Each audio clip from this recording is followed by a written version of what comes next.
Okay, it's 6:30, we'll call the meeting into order. Stand at the pledge, please. I pledge allegiance to the flag of the United States of America and to the republic for which it stands, one nation, under God, indivisible, with liberty and justice for all. Thank you everyone for coming. There's copies of the agenda, the minutes, and the treasurer's report up here if anyone would like them. We'll start with our township minutes. Board gets everything in advance, so we have a chance to review and read these. If anybody else wants copies, they're up here on the front.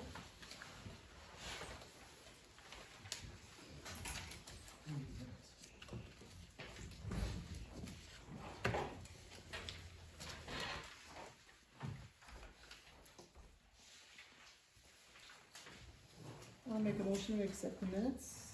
A second. Read the motion, Nicole Pranack second, all in favor? Aye. Favor saying aye, aye, motion passed. Treasurer's report.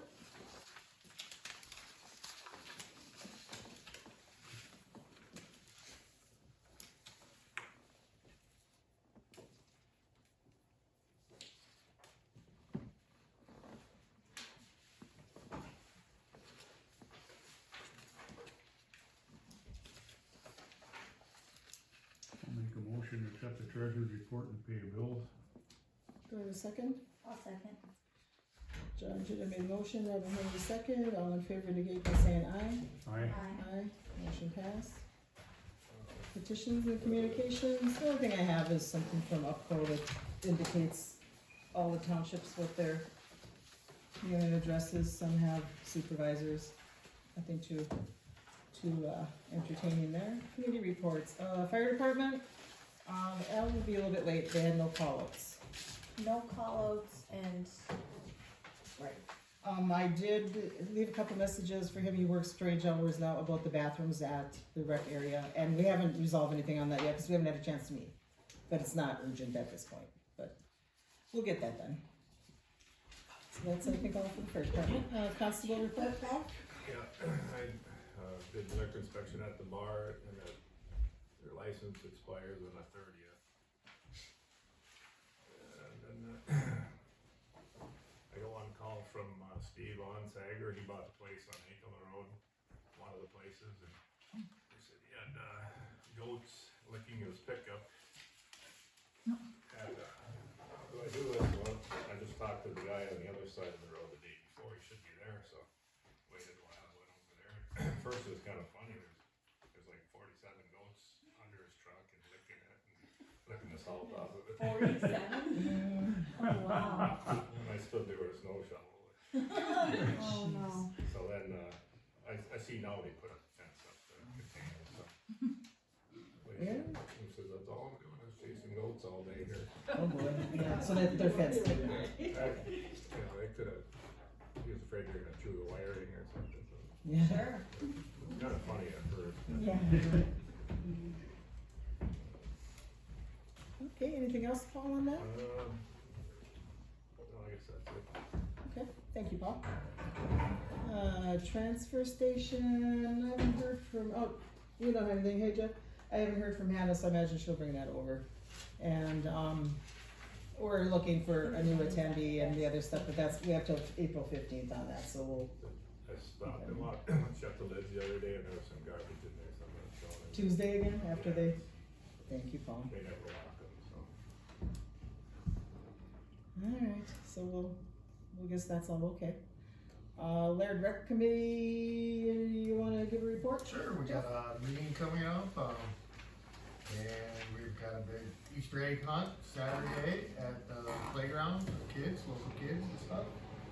So it's a bonfire to follow, so we will definitely need the bathrooms open. Yes, Okay. that's right, I forgot I was supposed to text Zach, I will do that. Okay. And then, we get some bases for the baseball net. Mhm. They're here? Then volleyball, net and balls too, Awesome, they're all here. perfect. And, that's about it. We're talking about working on the field this spring too, so. Okay. Oh, and the grant.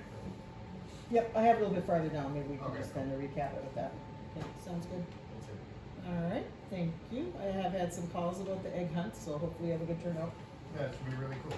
Yeah, good. Happy or crappy. I think it's gonna be nice, actually, finally. Okay, assessors report. Jim is at another meeting. He doesn't have anything. He does have a report he'll file with us next month because it's too lengthy for me to understand and explain, honestly, so. Okay, ambulance committee report. Ryan? I'll keep it short and kind of sweet. Bottom line is, there's still a township out of the 5 that pay ambulance services. 1 refuses to sign the contract for the year. We attended their township meeting on Monday, and it did not go very well. Still in talks with them. We have a special day ambulance board meeting tomorrow night at 6 o'clock to go over all of our options, but as of now, they're still not wanting to sign the contract. I will gladly entertain anyone after this if they want to talk about it more in depth, and not want to take too much time. Yeah, well, both Ryan and I were there, so if anybody has questions about it, you can come after the meeting and talk with us. We'll bring that up then. Absolutely, that's all I have. Okay. Thanks, Ryan, for doing all these meetings too. No problem. We have representation from the Hilton County Jail that they would like to give us some information on, so I'll let you take over the floor here. Thank you very much. Hello, everybody. My name is Faith Morrison. I'm with the Copper Country League of Women Voters. And I brought with me Sheriff Josh Sauerman in the back there and Commissioner Lori Ritz.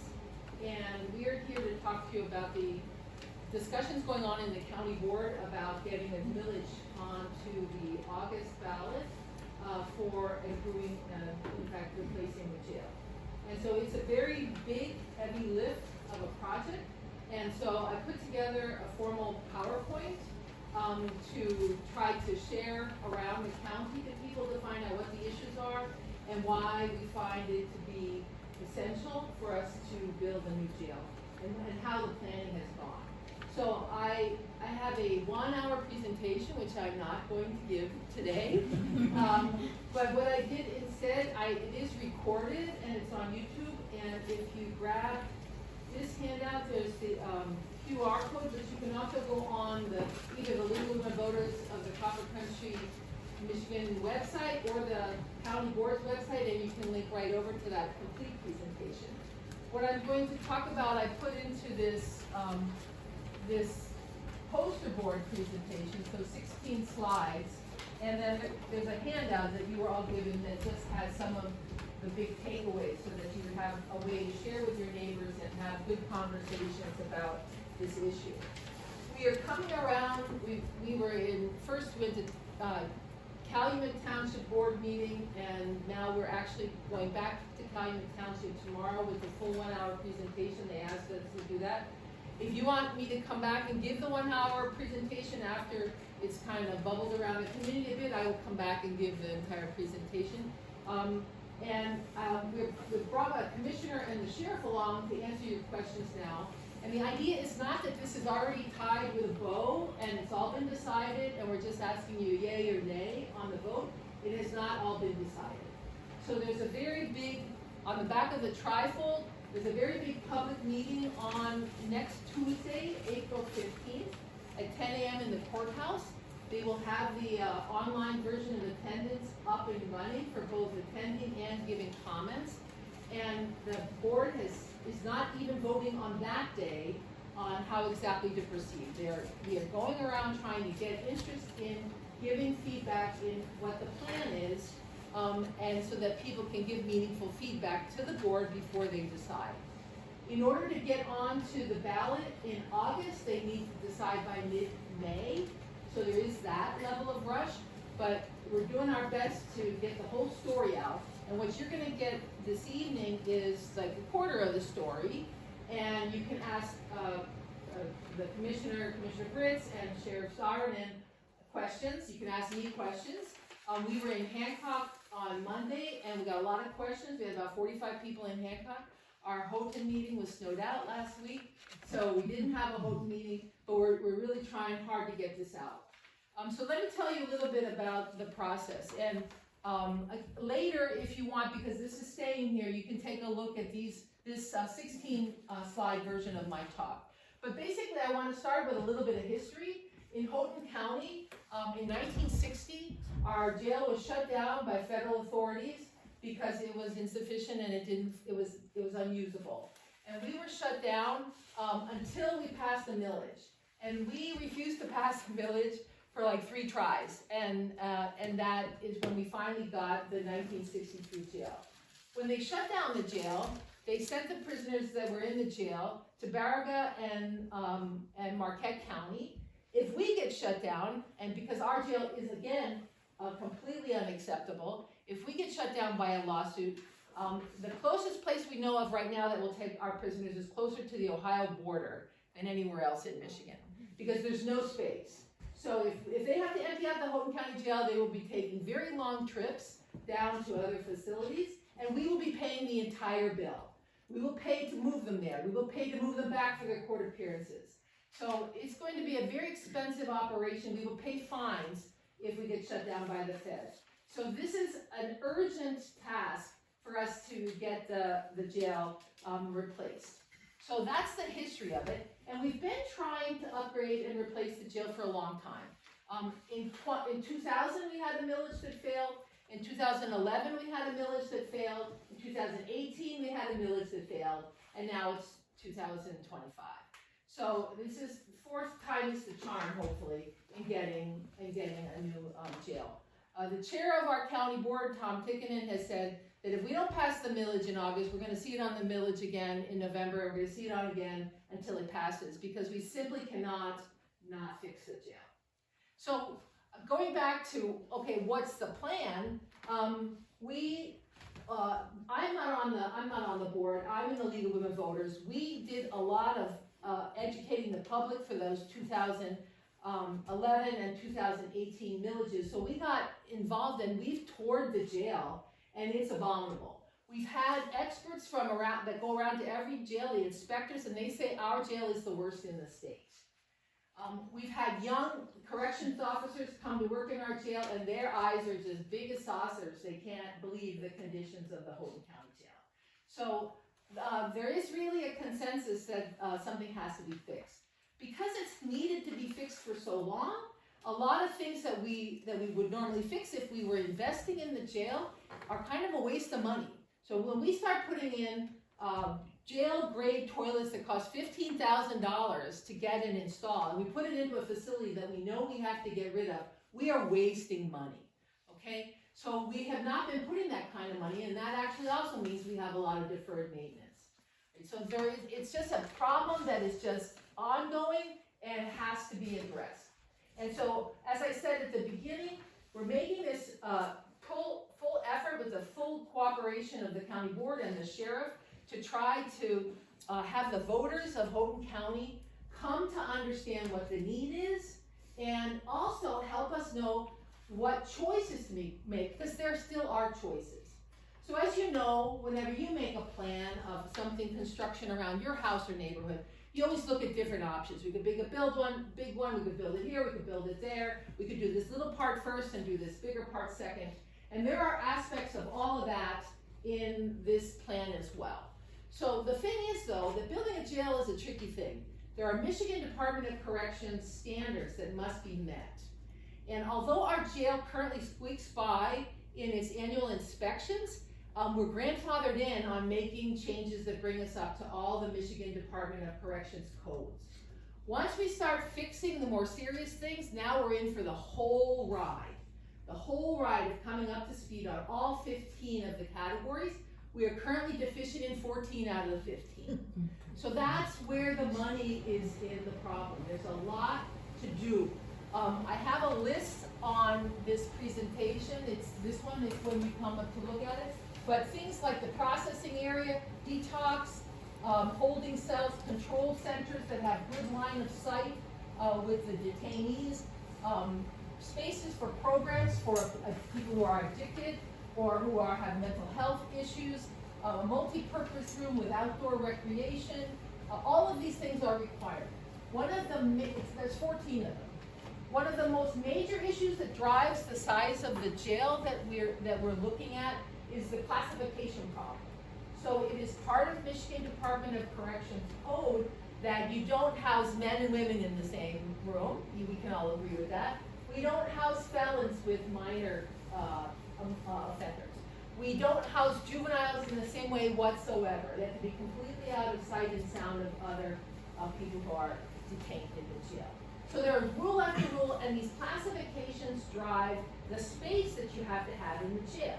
So if you have, as we do, an average daily population of about 42, is the estimate from our consultants, then you have to have more than 42 beds. Because if it doesn't all line up with the right amount of felons and the right amount of women and the right amount of this, you're not gonna get 42 people in a 42-person jail. And their number is 20% more. So 20% more of 42 is 51. So although we have a 28-bed jail now, they say we need a 51-bed jail coming up, and that's been kind of rounded up to 60. So some jail plans have been sketched out for a 60-bed jail. Now, who's been doing the sketching? Well, we have hired, meaning the county board hired a consulting firm that is listed here, Abon Marsh Bice and Secure Texture.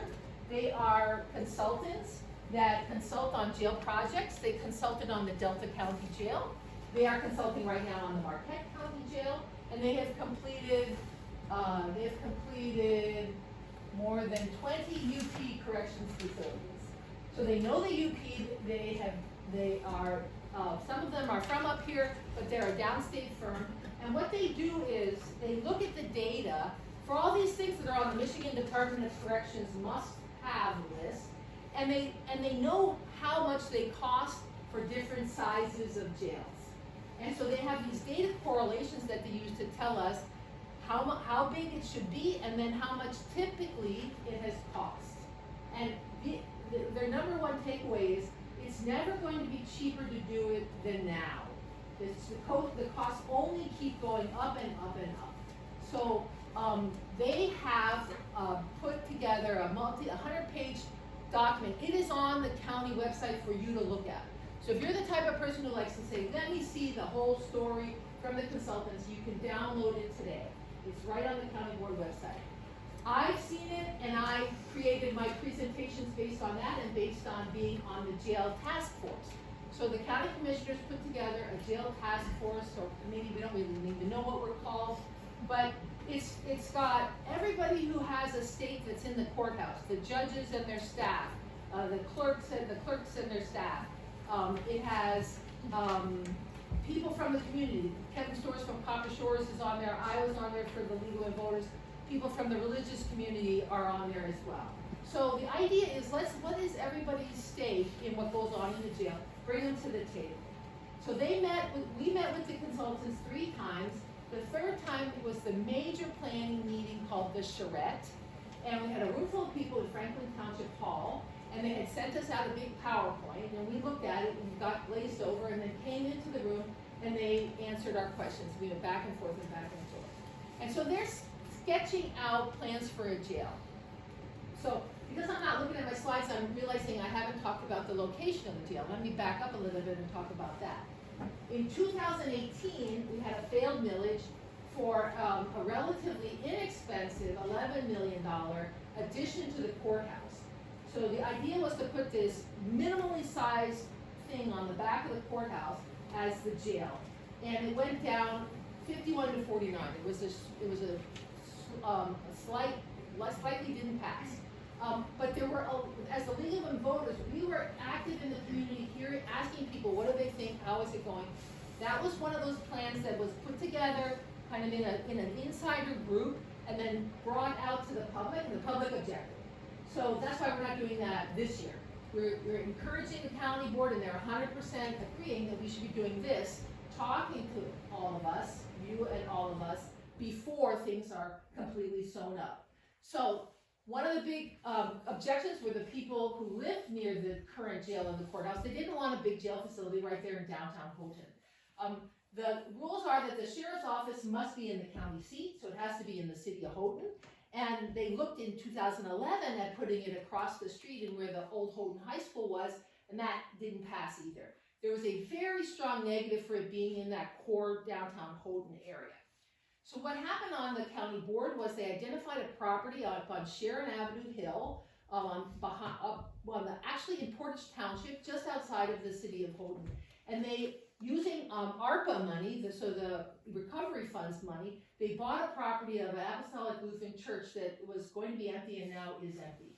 So they bought this 6-acre property and then worked with the Portage Township Board to transfer the authority, the designation from Portage Township to Houghton City, contingent upon there be a jail being built there in the next 10 years. So they were able to find a location that's not right next to the courthouse, but is in a reasonable distance, and it is in the city of Houghton. And that was built on that property was what was considered in the charrette. Also considered in the charrette was fixing up the jail we have. And if you watch the video on YouTube, you'll get more of the story. I'm trying to stay in my 15 minutes. Let me know, start giving me awful signs if I'm talking too much. But the short answer on fixing up the jail is, it's got 28 beds. If we do that classification number the other way, that's only good for 22 population, and we have 42. So if we tried to take our current building and just fix it up, polish it up as best we can, we'd have a jail about half the size that it needs to be. And that's unacceptable also, because we'll still be moving people back and forth and paying. We're paying $500,000 every year right now moving people around. Every time we move a juvenile, 2 deputies have to go to wherever they go, over to the bridge, below the bridge, wherever they find a place that they can put a juvenile. And then when that juvenile needs to see the court, they have to go get them and bring them back again. So it's really, really expensive to do it that way. So we did, in the document that the consultants put together, they went through all the numbers for the current jail, and it really doesn't add up. You're gonna have to take my word for it at the moment. And then they came to the charrette, the third of the meetings. They came with 4 plans. So there's 5 of them on this one. I guess the board's not going to be able to see this anyway, so I'll show it to the audience. Where the X's are, there are 5 plans that we considered at the charrette. 4 of them came from the consultants, and 1 came from people in the room going, can't we do this? Can't we do this? Can't we do this? And then we talked it out. And they wanted us to get it down to 3, and we got it down to 2, because we really didn't like anything other than the 2, which are called option 2 and option 4.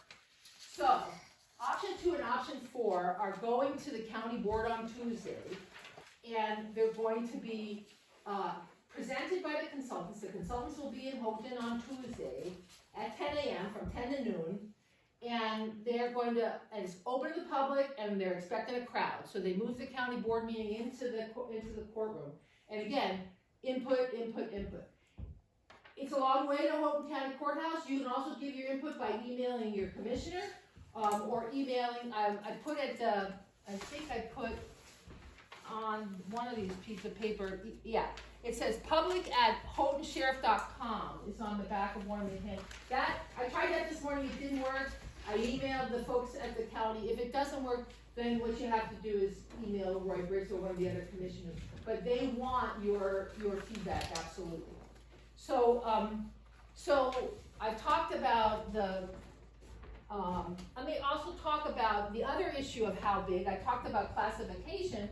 There's a slide here that shows comparisons of other counties that the consultants felt were kind of Houghton-ish, meaning by size, by being rural, by more or less our MO, let's say, our way of being. And they compared us, and the Chippewa County was one of them, and they've got 4.9 beds per 1,000 population, and a jail of 179 beds. And the list goes on. Houghton has 0.8 compared to their 4.9. So we are still, right now we're extremely small jail at 0.8 beds per 1,000 population. But when we go to a 60-bed jail, we'll be 1.6, and we'll still be the smallest jail in the comparison group at 1.6 beds per 1,000 population. So that's come from the consultants, but it actually seems to make sense to us that we don't really think of ourselves as needing a gigantic jail.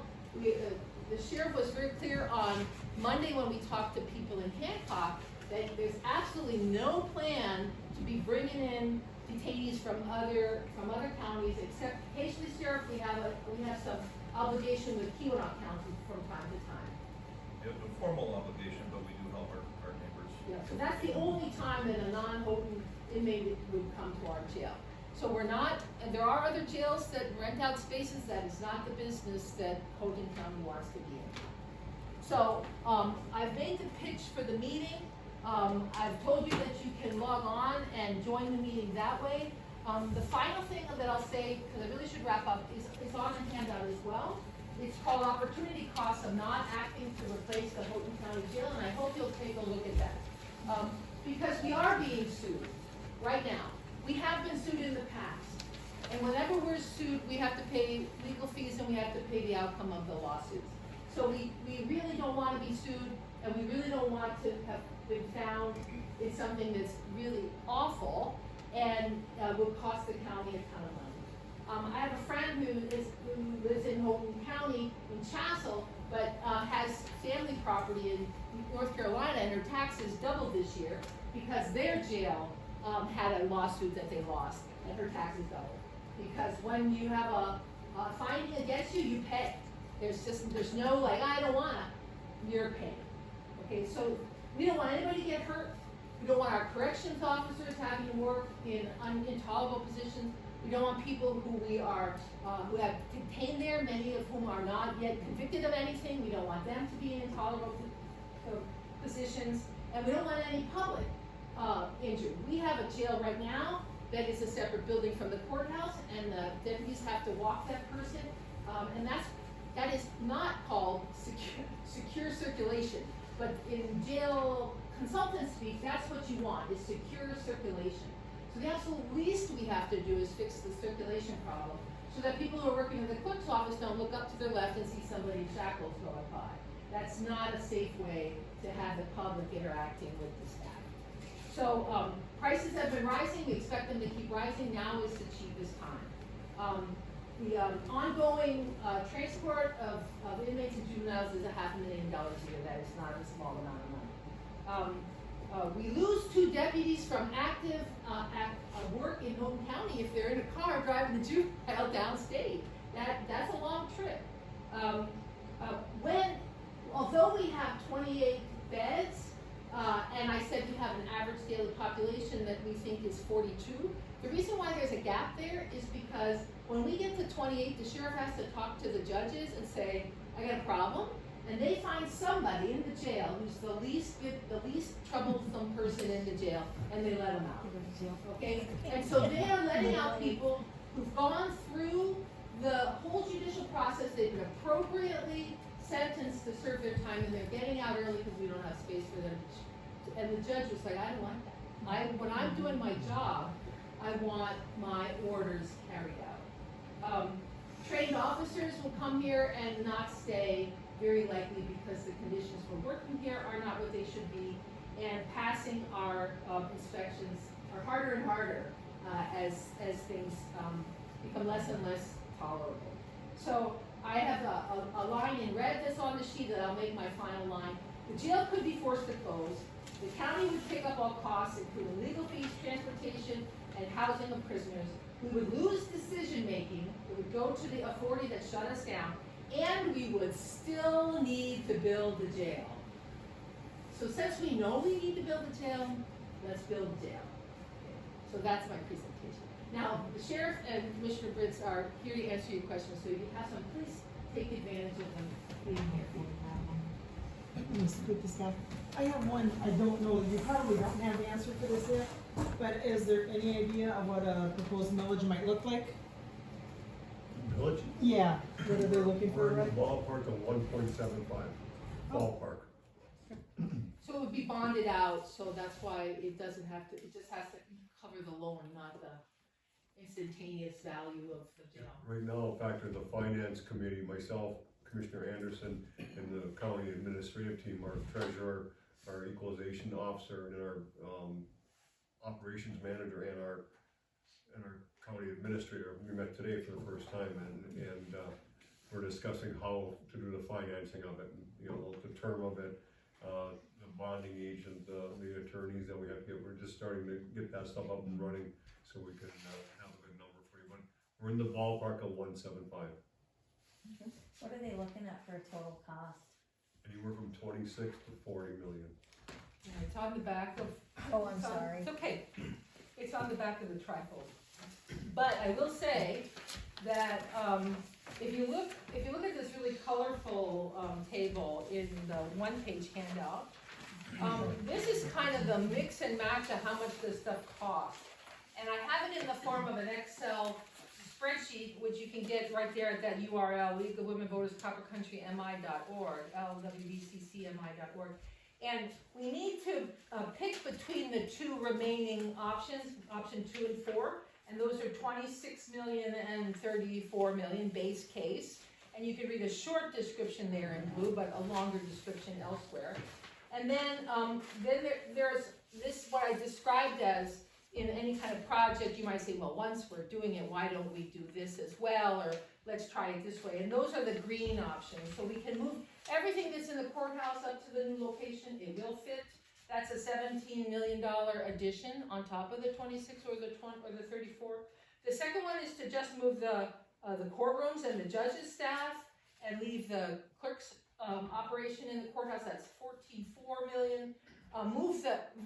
Flip that and move the county functions only to Sharon and renovate the courthouse. That's $3.2 million. And then don't move anything, but do that one thing I said was the one thing we absolutely have to do, which was give us secure circulation between the jail and the courthouse. That's the least we can do, and that's that 1.4 million add-on to the process. And then in pink are things to do with the jail. We can flatten it, and we can build new courtrooms. And then that would be 8 million. We can fix up the jail to use for something else. I've heard maybe record storage, because the Houghton County records have no good place to be, but something else it could be. That's the 700,000. Demolish the jail and make a parking lot is 200,000. Demolish the jail and leave it undeveloped, sell it to somebody else. That's 112,000. And then down at the bottom in gray are things that are add-ons. There's some storage needs that the sheriff has, and then there's adding 70 beds, 10 more beds to get it up to 70, or 20 more beds, which is surprisingly inexpensive if we wanted a bigger jail. But our numbers don't seem to say we need a bigger jail. But if that situation changes, that's the cost. So I didn't also talk about the structure of the jail. Our current jail is a linear jail, and the new ones are kind of the pod design, and so there's a control tower up here so that somebody who's watching can just see everybody without moving, instead of having to take a walk down in front of the jail cells. And so there are these sort of radial designs of cells, and that's the modern way that jails are built. So anyway, you can, if you're interested in that kind of calculation, you could go get this Excel sheet, or you could just get your calculator out and use these numbers and see how much you think it's adding up to. So it will be likely be more than the 24 and the 26 and the 34. It depends, and those are big parts that I do not believe, none of the commissioners have expressed where they stand on any of that. Their minds, I think, are quite open to hearing what the people of Houghton County are interested in. I guess I'd like to say one more thing that would add on to what Dr. Morrison said, was the cost. It's not going to be any more. Today's the cheapest that we're going to get it. In 2000, we were what, 8 million? Yeah. In 2010, we were 15 million, and in 2018, we're down at, well, those are two new buildings. Then it went down to 11 million by fixing. And I'm guessing that 11 million building wouldn't have met all the corrections rules, because I remember how it was developed, and I think, so it does sound like we could have done it cheaper, but I bet you we couldn't have. That's But it was putting a Band-Aid. It was putting a Band-Aid. Nothing but It was a Band-Aid. very big Band-Aid. So here we are, 7 years later, the cost of everything's gone up, and obviously it's doubled again now. But it's not going to get cheaper. It's going to happen no matter how we look at it.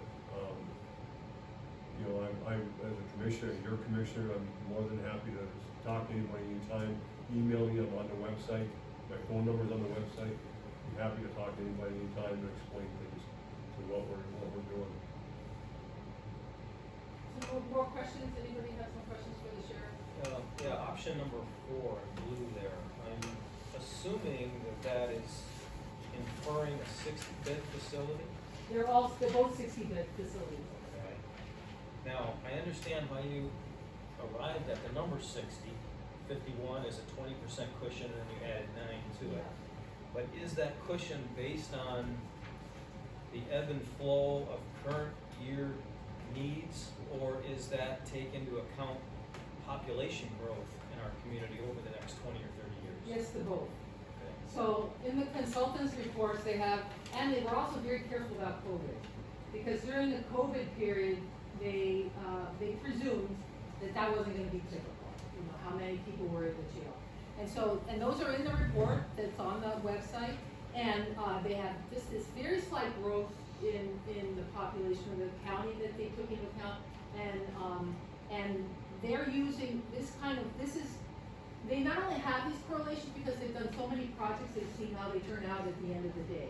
So they had decided that it's sufficient, and in addition, Sheriff, they have decided that you could operate that jail with the same number of staff as well. Yeah, this is the most efficient way. 60 would be the lowest that I would be ever comfortable with. I mean, you know, see the numbers and the trends. We've worked out the trends for the last, I think, 15 years is what the consultants looked at. So, and that's just to go on top of what Roy said and Dr. Morrison said, the 20, building onto the back of the courthouse, that was not only a Band-Aid, it was a multi-level facility. And even though that was cheaper at the time, that would come with additional probably $500,000 a year extra in staffing, because with a multi-level facility, you have to have the equal amount of staffing on each level. With this modern type of jail, with the radial design, it's a one-level facility, mezzanine, and we have direct supervision over everybody. And also in the cost of this, please remember, we keep saying jail. This is also sheriff's office. So if you look at the floor plans and stuff what they're looking at doing, the building, this big, half it's actually sheriff's office, half it's jail. So we keep using the word jail, but it includes your sheriff's staff, your investigative staff, your administration staff, your corrections staff, your cooking, your laundry, everything is in that facility. It's not just a jail.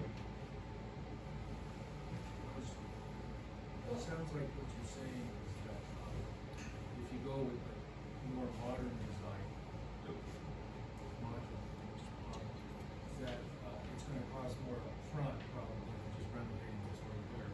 But in the long run, because of personnel costs and so forth, it's Yeah, you hit the nail on the head there. So it's a lot more efficient of a facility to run. Not as many staffing, like I said, and over the course of the years, that's where you would see that cost build up, just their staffing levels. What are other local sheriff's departments' needs and throughout the Upper Peninsula? Are their jail sizes themselves about as small and cramped as ours, or? We're the smallest. Like Dr. Morrison said, Delta County, 156. 156, Chippewa's 170 somewhere. 179. We're actually a larger population than those counties. I'm not saying we need 150 beds, I'm not saying we need 170 beds, because they also hold inmates for, say, federal courts and so on and so forth. So we're looking at trying to get this project to be done in the most efficient way, the most basic way. It's not going to be it's not creature comforts for inmates, it makes it safer for them. And like Commissioner Britt said, I care deeply about my staff and their safety, and it'll just be a lot more safer facility for our people working in the jail. Marquette County is in the process of building. Marquette's in the process of building. They're actually currently, I don't know how many beds they have, probably 150 to 170, but they're currently housing inmates outside of their county. It could also impact the being able to hang on to quality personnel. Yeah, absolutely. Staffing in place.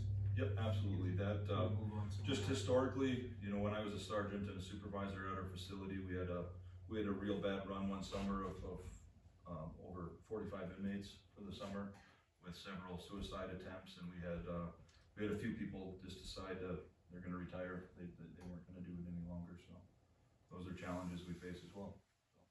If you ever get the opportunity, I'm sure that I'll speak for you when I'm going, I get the top opportunity to hold and stop me, he'll show you that corrections office.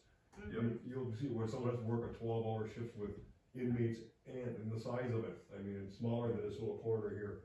And it's a horrible situation I was the undersheriff for 20 years, so it's a horrible situation for those folks. Yeah, please, oh, sorry. Go ahead. Oh, no, please stop in and over the course of the next couple of months in the summertime, I'm gonna try to schedule some group events too to come through the facility, so keep an eye out for that. Houghton County is the second largest by population in UP right now, surprisingly. But we're the second largest, the only county in UP that grew in the last census. So Houghton County is growing. People are coming here because they love it here. They can work from outside, from home, and work outside the community, work in any state, any country, but from home. So we're growing, and with that brings problems, and we need to be able to take care of the problems we have.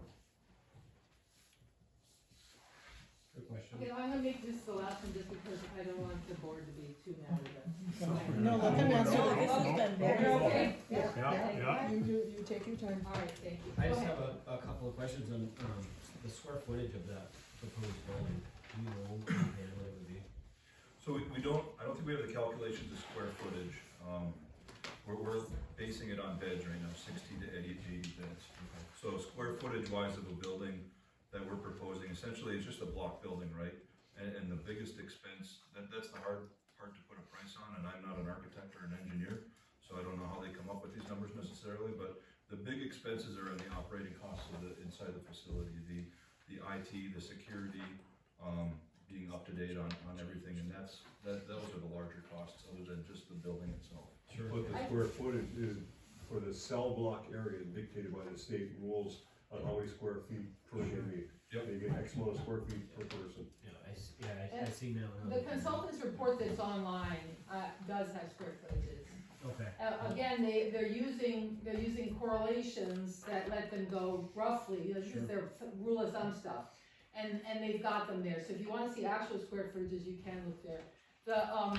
The two plans here, the plan 2 and the plan 4, these are not engineering drawings for a building and a plan. This is just, here are the necessary elements, we're gonna give rough, evocative shapes to them, and then we're just gonna play around like we're playing with toys in a way. Get them all in the space, where do we want them?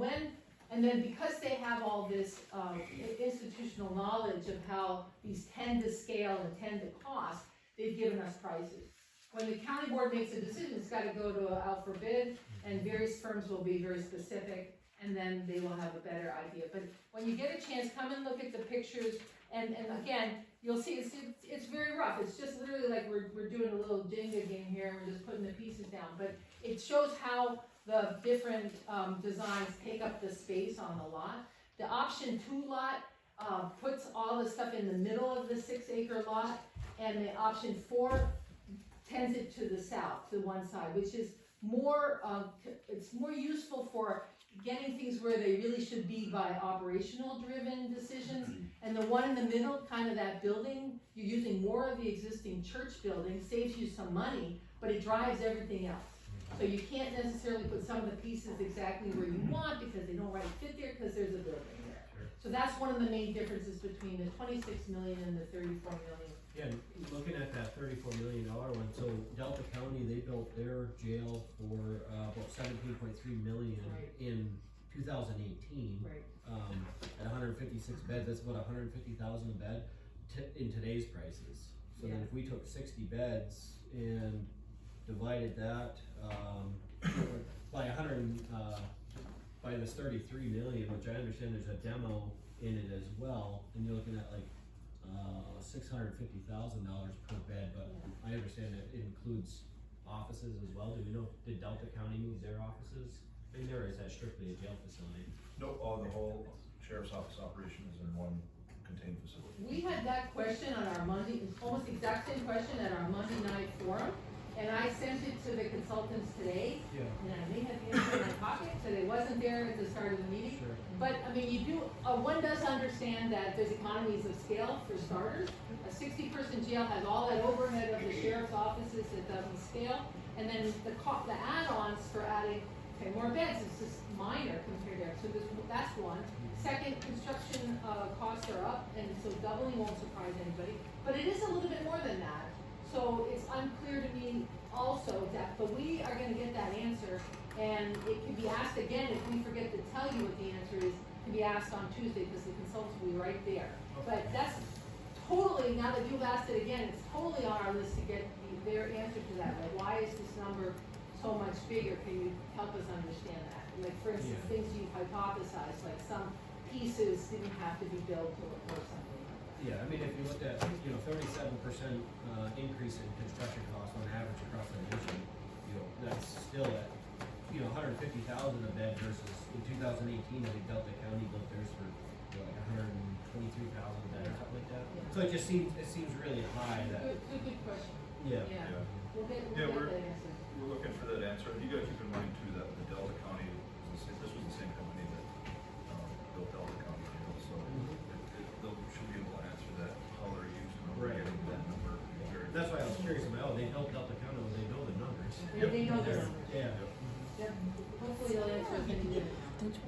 And one other thing I'd like to also say is what Dr. is saying about this option two, the south end, No, option 4. option four, that also leaves for future, for the next generation, to put the courthouse up there.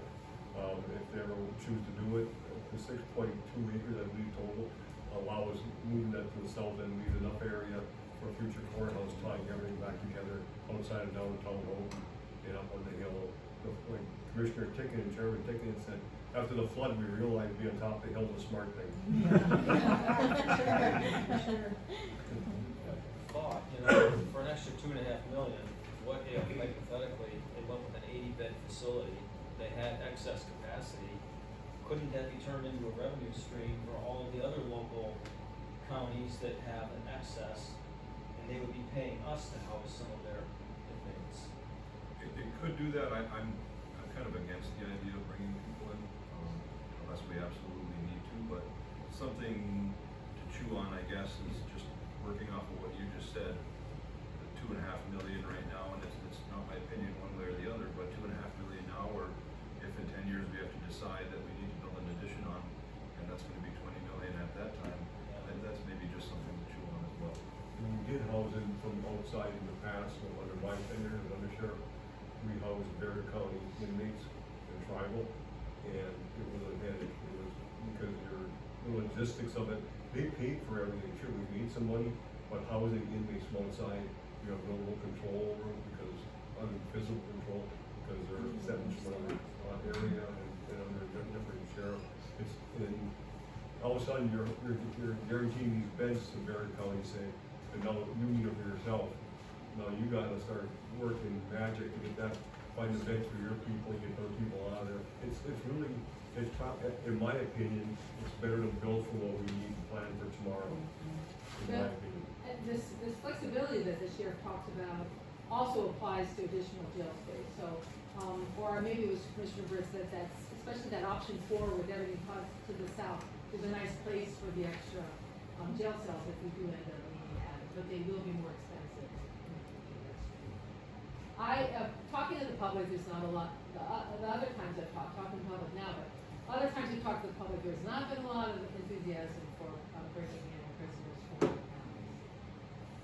Some people are very adamant about it, but different opinions, they all go into the mix, and then the county board makes the call.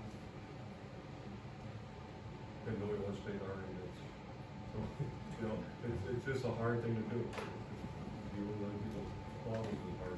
I don't have an opinion one way or the other on bringing outside inmates in, I'm just looking for a reason to justify a larger bed facility. Because I want our local law enforcement to have the best. Well, the, like 10 more beds would be only a modest increase, and when you express your opinion, then perhaps others will have that same opinion, and it's not entirely impossible that that's something that would persuade the board if that came from the people.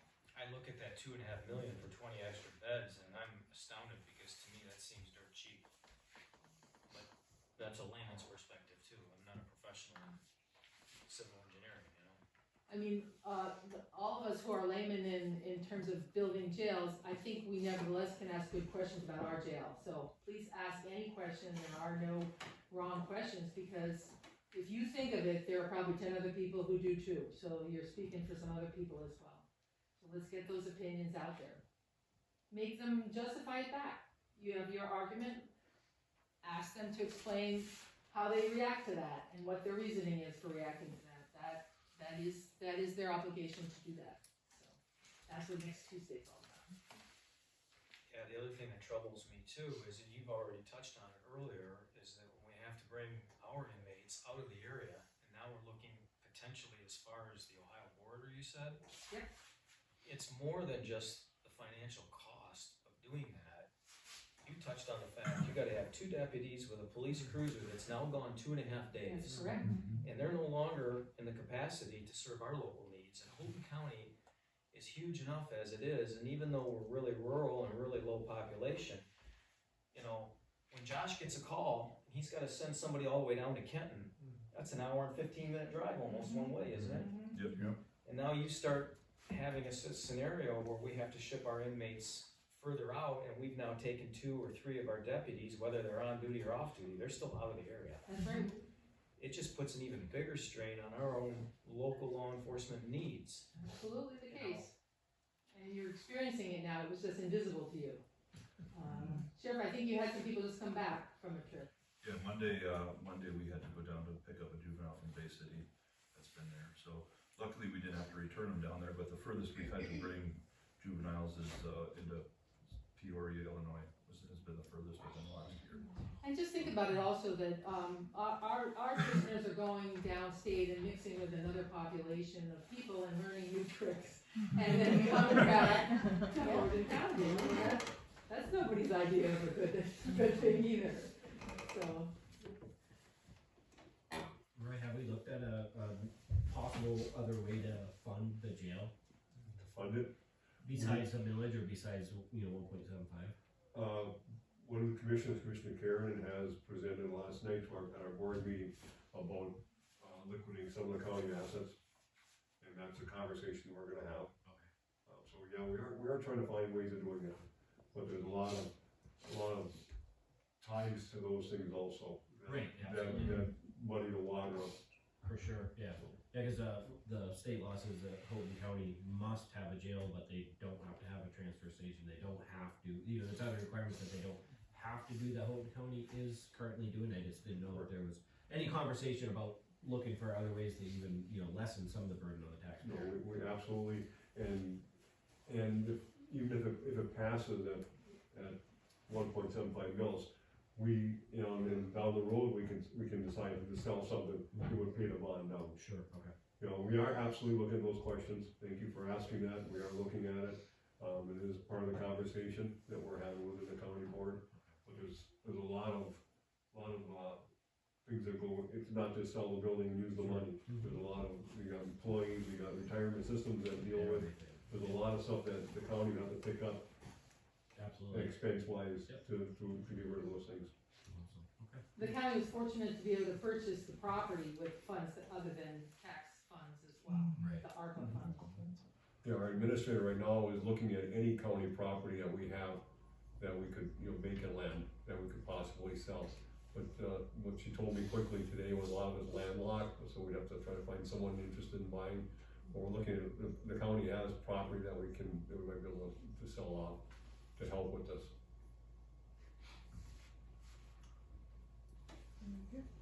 How many years would they hypothetically be thinking about financing a facility, 30 or more than 30 years? We haven't talked about that, we just started the conversation today about money.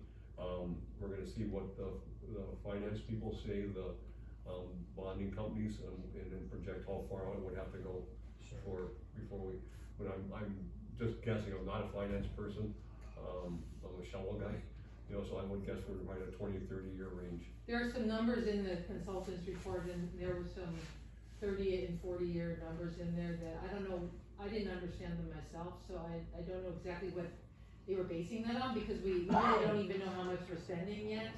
So I think we have to know how much we're building before we can begin to know the We answer. are absolutely trying to keep this under control and keep it to, I don't wanna pay more taxes, but I know the need and what we have to do.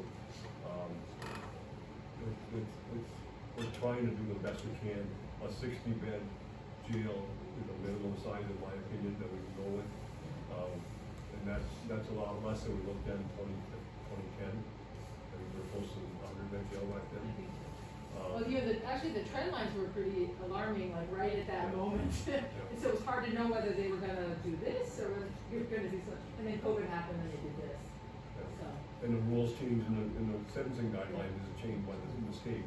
Now, if they change back to, right now, not many people are sentenced in jail because of different programs.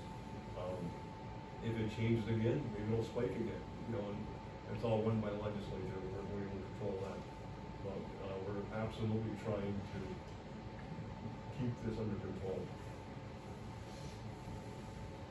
Well, something's gonna happen, one way or the other, in all of our lifetimes. And it's either gonna be shoved down our throats and it's gonna cost us 3 times more by force, or we're gonna undertake it voluntarily at a half or a third of that price sooner. It sounds good, if I understand it. We've been saying that for quite a while, and we've been dodging that bullet for quite a while. It's gonna happen, and hopefully we pass this and get it done, so it doesn't happen in our lifetime, but it's gonna happen in our lifetime. So I'm assuming once you have your meetings, you'll get some more details out there, there'll be like some press releases and some push for people, as you've done in the past. Once the decision is made, Yeah. the legal and voters will be helping, just as we are now. We'll probably come back down here and tell you more about it. Okay. Yeah, absolutely, we're all in to, like, we don't want to leave anything on the table for effort to get the millage passed. So, all in before the final design is finalized, all in after. There very likely will be other things on the millage at the same time, so it'll be a little bit, nerve-wracking to be having all these villages come up at the same time. Some of that is still under discussion by the county board, but you'll be hearing. Does anyone have anything else for visitors from Holton County? If not, if you feel you need to head back, that's fine, we have That would other be great business. Great to drive in the daylight. Yes. So many deer, they're sitting out ready for the So meeting, many there are deer deer, right now. there's rolling and all, and now I know there are goats, I better go. Well, thank you. Thank for you. having Thank you for us. coming Thank down. you very much, Thank you for appreciate coming. Thank you. everybody's participation. Thank the board for giving us the time. Yes, Thank you. thank you. Feel Thanks for free to coming down. contact us. Shall I leave some extra copies for Yes, people? please. If you Yes, would, please. yes, I'm gonna leave a stack of these things. appreciate it very much. Yeah, Thank that'd be you. And if you need more, let me know. Okay, thank you. Appreciate it. Yeah, I'm going to work on it.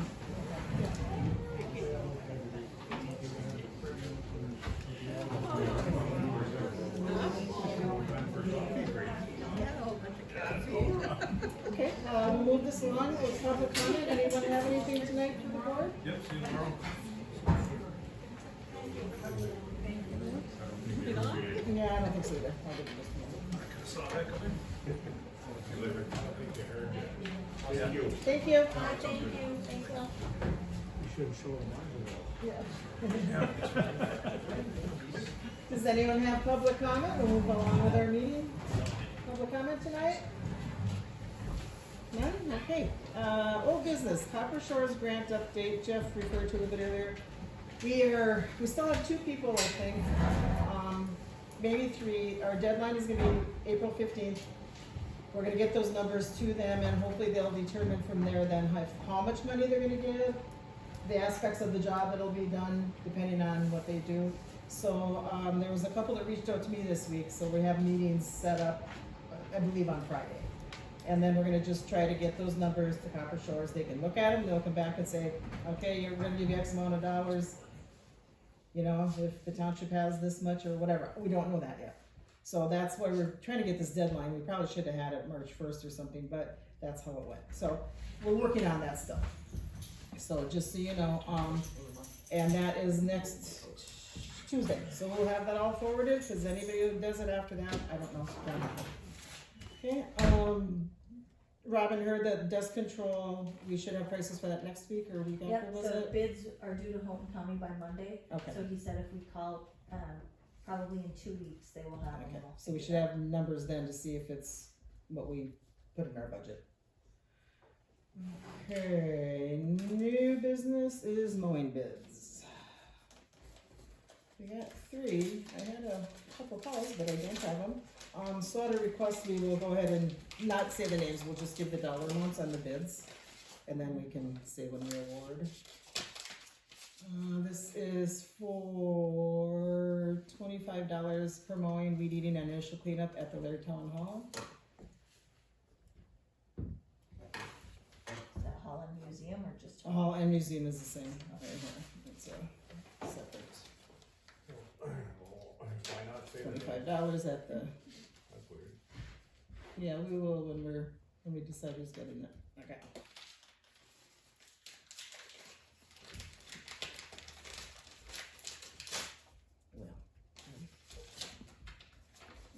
Okay, so this one is for Laird Township Hall and Museum, it'd be $80 combination, which would end up being $40 per mowing.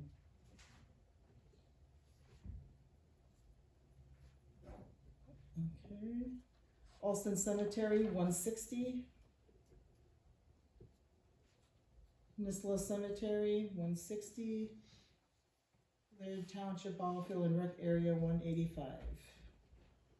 Pat, is that every time they mow? Every time, every mowing. It says mowing estimate, mowing and upkeep of facilities.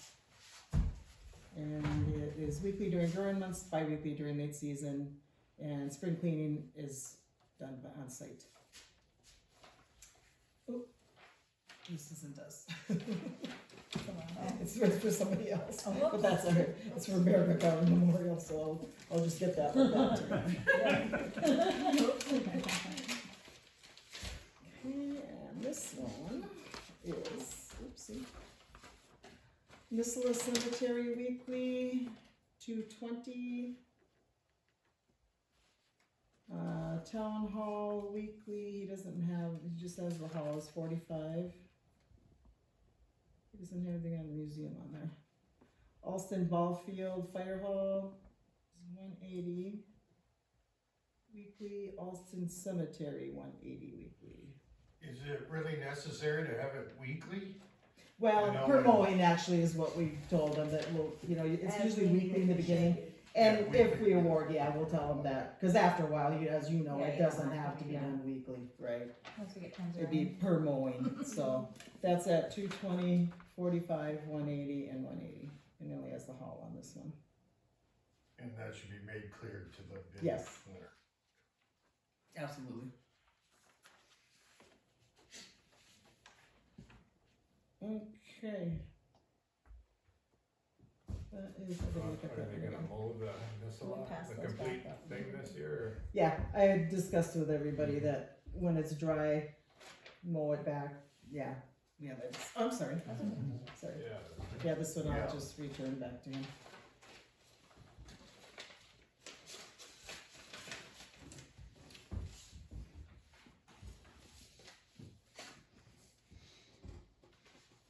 Pass those back up when you're done.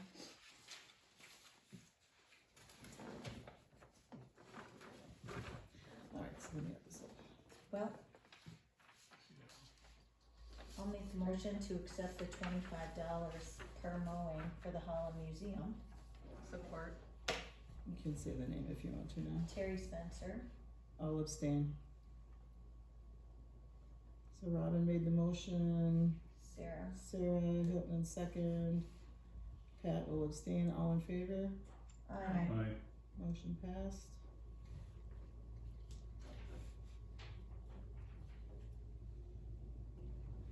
And we're not breaking these up, right? We're doing one person for all of them? Right, and when I'm looking at this, anyway, adding it up, I do believe Well. the, Oh, so this one, how do you do that? Or, because some of them did all of them. So, yep, so I figured if that's 40 each, but we did. No, but we already did that, so. If Oh, they're yeah. bidding- Are they No, bidding so like it'd the be whole these. thing? right, so it'd be the 160 for Austin Cemetery, 160 for Nisla, 185 on the ball field. Are those the lowest So bids? it's $5 more than the other one, might be just as easy to give them all. Let me look at that one. Go, yeah, give those, that one, yeah, What are they? right, cause that one was pretty, it was more. I think it was more, that one was more. 220, yeah, you had 220 here, that was a lot more, 180, so. This is the lowest bid all around. All the way around it is. Yeah, Mhm. Except for the Town Hall Museum. Yeah. Terry had a little bit on that. Alright. I'll make a motion to award the Alston Cemetery, Nisla Cemetery, and Ballfield and Recreation Field to Northern Edge Land Management. I'll second. Okay, Robin made the motion, Nicole Carnac second. All in favor indicate by saying aye. Aye. Motion passed. I will call both of them and let them know who was awarded. And just let them know that it doesn't include like the hall and museum. Yes. Okay, and I will let him know that he's not. Okay. You can have those, but I want copies. Okay. Alright, and Robin asked about to put on hall usage for AA meetings. Yeah, we have several people locally who have been going to AA meetings and lost. And now they are, the one in Darragh is closing because, they're at, what's the church called? Oh, the Holy Cross? Holy Cross is closing, so they're all in Lawrence. And there's a couple people who have health conditions and it's hard for them to get all the way into town. And they wondered if they could meet here one time a week. They hadn't set a date or anything, they just asked if it would even be allowed. They said they would use a coffee pot and a table. And chairs. It's good for the community. I see no They reason. got why no not. problem with it. Okay. Say let them go. Okay, I'll let them know and then I'll let you know like when. Okay. They do collect dues and pay a small amount. I know our church gets $30 a quarter. It's not a major thing, but they do give back. I don't think I that don't should be think that's- a consideration No. that they need to have, if that's what Right. they're doing to get Mhm. themselves in a better position, that's for sure. Okay. Okay, any other business to be brought before this board? I make a motion to adjourn. Nicole Carnac, second. All in favor, indicate by saying aye. Sarah's falling asleep, that's fine. Looked up.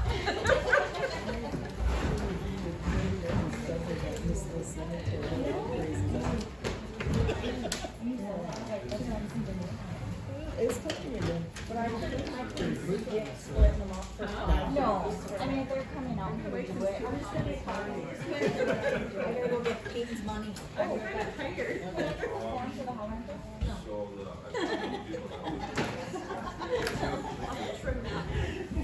yeah, so there's the elderly lady. I'm gonna go call these guys and just let Tony know what you're doing. Oh, I don't know, I'm scared. And that piece, the one that's good. We were okay last year, we talked about,